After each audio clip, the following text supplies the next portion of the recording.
Hey, it's Wendy Gunn at YourOwnForGod.com. I'm going to do a short live tonight about time management for busy entrepreneurs, time management tips, and how do I know what is most important? I want to talk tonight about that subject because it's so very important. If you are accomplishing many things, but you are missing the most important, and more specifically, the most important for you in your life, what God has purposed for you to be on earth to do, then you will have missed basically the purpose in life. And that will be a tragedy, and you'll have many regrets at the end of your lifetime. So it's so important to recognize that you are uniquely created by God for a purpose. And as such, you need to go to Him and ask Him, what do you want me to do? What are your goals for me? What's your purpose? How have you created me? Get to know yourself, your gifts, your talents, and then ask Him every day, what do you want me to be doing today? But plan ahead. God doesn't steer a parked car, is an old saying. And I guess I think that now, I didn't used to believe this. I used to think you needed to prepare, plan, know exactly what to do before you started moving, but I don't believe that anymore.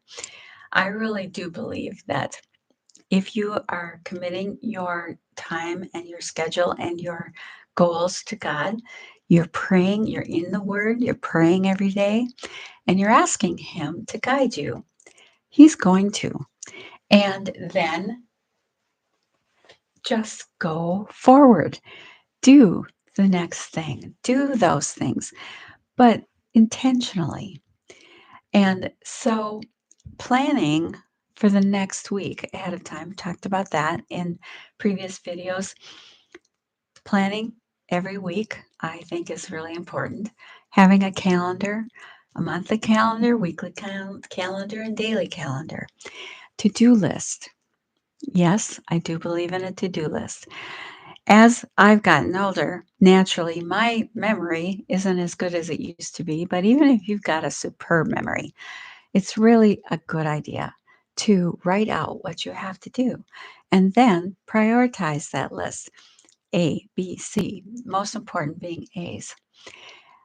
If you get nothing else on your list done but the A's, you are going to be far ahead of most people and you will be uh, fulfilling a lot of important things. So I have written blog posts on yourhomeforgod.com about prioritizing, about scheduling and planning for interruptions, making a schedule that plans for interruptions. So much there. So I recommend that you go and look at my organization and time management posts when you're done listening to this, but also my YouTube videos. Watch the whole series on time management tips for busy entrepreneurs. As an entrepreneur, you want to propel your business forward, don't you? So important. Most important thing is profitability. So, what are the things that you're doing that have the highest return on investment? And are there things that you're doing that you should be delegating, that you should outsource and have someone else doing? We have talked a little bit about, as a entrepreneur, a female entrepreneur, and someone who is an online entrepreneur. So I'm at home. If you're also at home, you're possibly a busy wife and mom as well as an entrepreneur. You are wearing all the hats. So it is especially important for you to prioritize and plan your schedule. And batching ahead, doing multiple days or weeks of the same activity ahead is a really excellent plan. And then when you look around, you recognize that we are all different, and you have to find what is your secret sauce, what you are good at, what your gifts and talents are, and do your most creative activities at your best time of the day. You can change your best time of the day, but it takes time and real intentionality to do so. I think that you need to plan in some breaks. You need to not be working 24/7, 7 days a week. God took breaks. He took a break on the seventh day, and you need a break too. And I don't call it self care, I just call it I'm made in the image of God. I'm going to live according to his ways.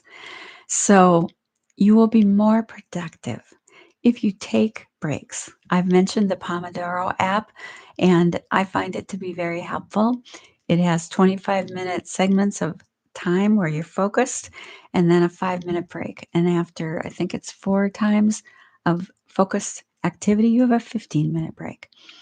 Take the breaks and reward yourself. Do something fun that when you have had an achievement, when you have successfully accomplished a goal, reward yourself. So, what do you like to do? What do you not like to do? Some people like to prioritize and do the things that they hate first and get them out of the way. That may work for you. In any case, the most important things in your business are the highest return on investment. I happen to subscribe and I'm under a business coach, Eileen Wilder, who teaches the $1,000,000 Masterclass method. And that is a 4-hour masterclass and selling a high ticket offer. High ticket meaning anything over $2,000 or $3,000. When you prioritize something that's high ticket, those who pay attention. And when you are able to give more value, you will have more satisfied clients. And so you need to recognize what is your secret sauce. Who is the person that you can help the most? Who is the ideal client that you love to work with? Identify who they are and find out what what's keeping them up at night, what's their greatest struggle. If you are, as many are, helping the person who you were 5 or 10 years ago, remember what you were going through and then what were the steps that you took to get out of that situation and succeed. So I want you to be able to succeed. Time management skills are so important. And you can learn skills. When we call it a skill, that means that you can gain that skill. You can become more proficient at it. And it's something that you can study. Are you studying? Are you watching? Example, I want to become a better speaker. When you watch other speakers, you will pick up a lot of their tips and find out, oh, that's what they did and that's what they didn't do. And you'll start to notice. And you can also watch tutorials.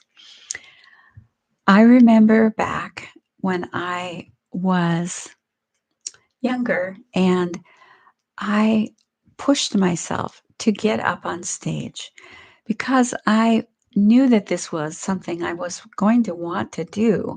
I wasn't always speaking, but I did have opportunities when I was young to speak and prepare a speech. I also had an opportunity or several opportunities to sing on a stage. You, if you want to become a speaker, public speaker, you will have to get over your insecurities. You'll have to learn to tell stories. Jesus told stories all the time. When we tell stories about something we overcame or how we dealt with a situation or what we felt like when we were going through that, I it's so interesting to people. And I remember one of my first opportunities to speak was when I was in a church setting and I was a teenager, and they had the youth speak and do the whole service. That was an excellent opportunity. When we were homeschooling our children, we wanted them to feel comfortable presenting to other people. So we asked other families to come together and with their children who are about the same ages as ours and prepare. And each time we would have, I can't remember, one, two, three of them prepare and share. And yes, they were very, very nervous, but it was such an excellent opportunity in a safe environment in our home and with friends, a supportive environment. And you can do that too and give yourself opportunities. You could go to Toastmasters if you wanted to. You could go to and rent a space and have an event and invite the public and speak on a subject that you are comfortable with. You also could go to local um, shared spaces where you can do a lunch and learn and sign up to present to someone, to a group. I have considered doing that with my time management series. Time management for busy entrepreneurs is something that I have heard many entrepreneurs want to know more about. And often, as women, the women want to know, how do I balance my home life with my work life? How do I not work all the time? And how do I fit work in? This is a scheduling issue. And with a plan and a schedule, just about anything can be solved. So if you know that you have a plan to get to that thing, then you don't have to feel guilty that you're not doing it now. And if anybody asks, someone in your family is wondering, when is that going to happen? When is that going to get done? Why isn't it done yet? When can I talk to you about this? All of these different things. You can say, oh, it's on the schedule for this time. I will talk to you at this time. If you have a specific time of day when you're doing emails, or specific time of day when you take your lunch break, specific time of day when you are available to talk during the day, if your family knows that you're in meetings at this time, if you have your schedule posted so that your family knows the schedule, it's going to help you so much. I just recommend to you that you plan ahead and plan for interruptions. Don't be hard and fast about, nope, I can't take a break now. I'm too busy.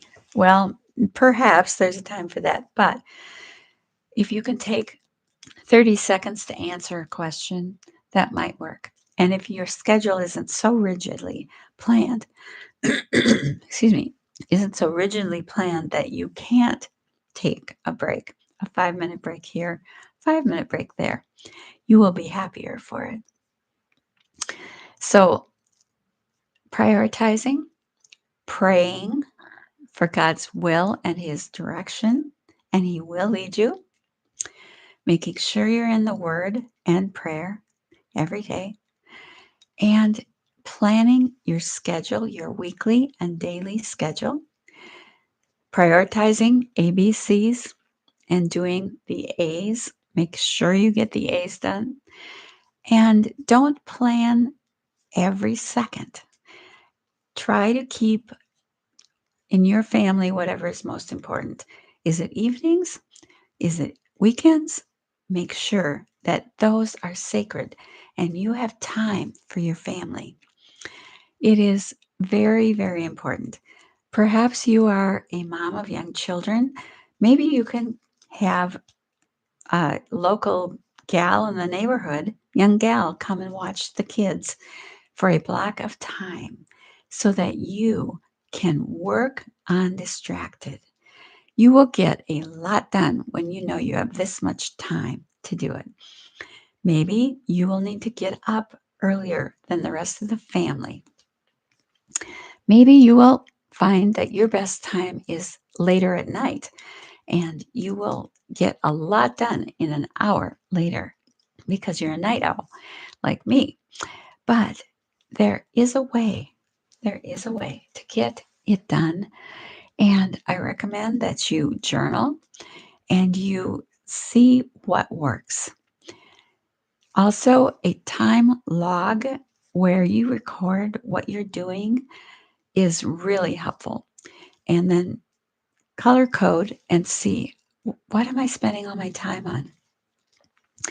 If you can hire someone, a VA, or again, maybe there's somebody local that you can hire and it doesn't have to cost a lot of money to just do this dedicated task that doesn't require a lot of skill. Perhaps it's your managing your emails.